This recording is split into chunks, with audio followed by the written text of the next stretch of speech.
Bonjour écolo, bonjour peuple de Dieu, bonjour la nation sainte, j'espère que vous allez bien. Moi je vais bien par la grâce de Dieu. Aujourd'hui j'aimerais qu'on parle d'un sujet, d'un thème essentiel pour notre étude. Vous savez, dans l'une des vidéos j'ai dit que écolo consistera à parler de tout ce qui concerne l'activité cultuelle. Mais avant qu'on définisse les éléments qui constituent les points clés de l'activité cultuelle, j'aimerais mieux qu'on parle d'abord de ce que c'est que le culte en vérité. Qu'est-ce que c'est? Avant, vous savez que la Bible, elle est définie, elle est repartie en deux. Il y a l'Ancien Testament, ensuite le Nouveau Testament. Cependant, aujourd'hui, nous l'avons comme un recueil, comme un seul livre, mais à la base, c'était un ensemble de plusieurs livres. Et même dans ce temps-là, il y avait plusieurs écrits.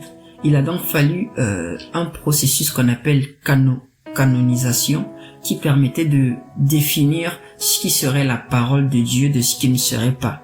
Il pouvait avoir des écrits, mais qui pouvaient être juste classés dans un contexte historique ou dans un contexte poétique, mais pour que les écrits soient définis comme étant inspirés et qui s'appellera plus tard la parole de Dieu, il a donc fallu un travail qui était fait par les Juifs. Vous savez, la Bible hébraïque, comme le nom le dit, elle est juive. Donc il a fallu donc ce processus-là qu'on appelle canon. Et le canon de l'Ancien Testament, on l'appellera plus tard la Tanakh. En Israël, ça s'appelle encore la Tanakh, le canon hébraïque. Alors, puisque on parle du coup du canon hébraïque, ça veut donc dire que l'ensemble des écrits de la Bible, de l'Ancien Testament ou de la Tanakh, vous comprenez bien, étaient donc en hébreu. Et depuis cette ère, du coup l'ère hébraïque, il y a eu des cultes, en fait. Il y a eu culte, si vous voulez. Et ce n'était pas du coup écrit en français, c'était écrit en hébreu et peut-être en araméen. Alors, comment les Hébreux, ceux dont Dieu a donné la mission, comprenaient le culte? Comment est-ce qu'ils comprenaient quand Dieu leur disait « Je veux que tu me rendes un culte ». On va aller donc pour définir la conception de ce que Dieu avait donné aux Hébreux, comment devons-nous rendre culte auprès de lui. Vous savez, c'est celui qui veut qu'on l'offre un culte qui définit les règles. Si moi j'aimerais qu'on m'adore, je dois définir les règles de comment doit-on m'adorer. Ce ne sont pas ceux qui doivent m'adorer qui définiront les règles de comment devons-nous l'adorer, mais bien celui qui veut être adoré, qui explique alors, allons donc définir comment Dieu a voulu qu'on puisse l'adorer. D'abord, comme je l'ai dit, vous savez, j'emploie le terme adorer. L'un des mots les plus anciens qui caractérisait le mot culte, c'était le mot shahar, ou chacha si vous voulez. Ce mot signifiait littéralement se prosterner. Se prosterner et adorer. Vous verrez quand Abraham, toutefois, il était dit, il se prosterna, le mot qui était là voulait dire il adorait. Mais puisque le sens du mot shahar, donc se prosterner, était le même que le mot adorer, c'était aussi le même que le mot rendre culte. Donc, dans la compréhension des sens du mot shahar, il y a le mot adorer, il y a le mot rendre culte, il y a le mot se prosterner. C'est pourquoi vous trouverez dans certaines versions, quand Dieu dit à Moïse, il dit à Pharaon, laisse aller mon peuple, dans d'autres versions vous verrez, pour qu'il me rende un culte, dans d'autres versions, pour qu'il m'adore. Parce que le verbe rendre culte était le même que le verbe adorer. Et le verbe adorer était le même que le verbe se prosterner. Voilà donc un peu le contexte de ce que signifie le culte selon la conception biblique hébraïque.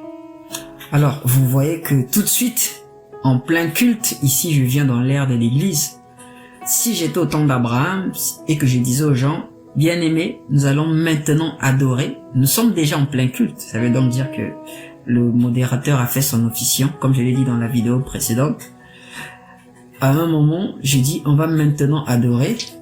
Et après que je dise, on va maintenant louer, si je parlais à Abraham, il me comprendrait probablement pas. Parce que pour Abraham, si je lui dis, on va adorer, il comprend qu'on va rendre culte et que c'est maintenant que ça commence. Si je lui dis on va rendre culte, il comprend qu'on va se prosterner. Est-ce que vous comprenez un tout petit peu? Donc, il n'y avait pas de dissociation. C'est pourquoi aujourd'hui, vous savez, il y a un père qui m'avait dit, la mauvaise conception nous donne de pouvoir enfanter la mauvaise vision. J'aimerais le dire autrement. Celui qui conçoit mal enfante le mal. Dans la Genèse, il est dit Ève conçut et enfanta. Avant de pouvoir enfanter, il était souvent question de conception. Après avoir conçu, on pouvait du coup enfanter. Et si nous avons une très mauvaise conception, ça sera difficile de pouvoir enfanter ce que Dieu a prévu pour nous. Si Dieu, il dit, il faut que tu puisses plonger 7 fois dans le Jourdain, et que moi je comprends, il faut que tu puisses plonger 700 fois, vous voyez que c'est compliqué. Je n'aurai pas le résultat. Si j'entends, il faut que tu puisses plonger 5 fois, je n'aurai pas non plus le résultat. Le résultat viendrait lorsque je plongerai 7 fois selon la conception de Dieu. C'est l'une des raisons pour lesquelles nos cultes ou dans les activités cultuelles que nous avons, il y a parfois pas beaucoup moins la présence de Dieu que lorsqu'on lit les Saintes Écritures par exemple. Alors voilà pour la première question. Le culte, c'est l'adoration. J'aimerais prendre un texte dans le Nouveau Testament, Romains 12, à partir du verset 1. Je vous exhorte donc, frères, par les compassions de Dieu, à offrir vos corps comme un sacrifice vivant, saint, agréable à Dieu, ce qui sera de votre part un culte raisonnable. Alors donc, l'acteur principal du culte, ce n'est pas le prédicateur, ce ne sont pas les chantres, ce ne sont pas les instrumentistes, ce n'est pas le modérateur, ce ne sont pas ceux qui gèrent la sono, les ingénieurs de son, ce ne sont pas les caméramans, ceux qui sont au niveau de la diffusion et des médias, c'est celui qui va à la rencontre de Dieu. Celui qui offre le culte, son corps comme étant un sacrifice, c'est celui-là qui offre, qui rend culte à Dieu. Il n'est pas assistant. Aller dans une assemblée, s'asseoir, regarder les chantres, écouter le prédicateur, c'est pas ça rendre culte. Adorer en chantant des cantiques, c'est pas ça rendre culte. Il est bien vrai qu'on peut rendre culte en chantant des cantiques, mais chanter des cantiques et examiner la prestance artistique des chantres, c'est pas ça rendre un culte.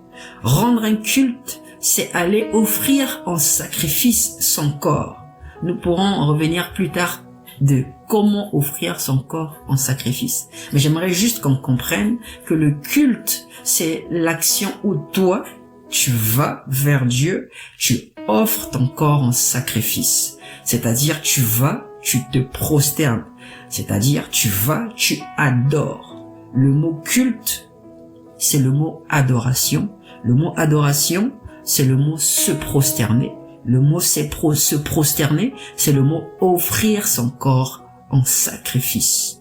Parce que chaque fois qu'il y avait prosternation, ou chaque fois qu'il y avait adoration, il était souvent question de sacrifice. Vous allez voir, même quand Abraham se prosterne, dans Genèse 17, après il offre un sacrifice, il faut qu'on puisse tuer le veau gras. Il était souvent question de ça. Vous verrez ça un peu partout dans la Bible.